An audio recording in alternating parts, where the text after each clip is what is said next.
kitty, kitty. Hi, little fella.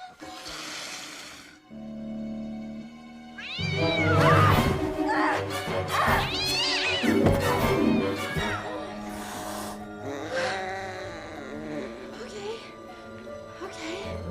It's okay, Cat. I think I know why you're mad, Mr. Cat. I didn't mean to go poopy in your litter box. Help!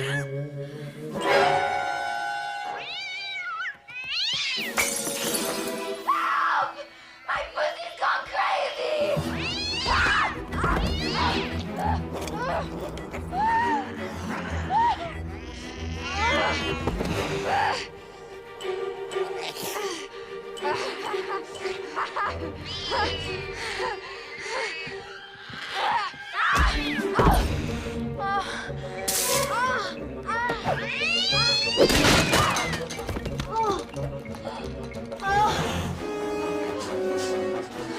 Okay, you want a piece of me? Huh? Yeah. How do you like that, little pussy? Come on.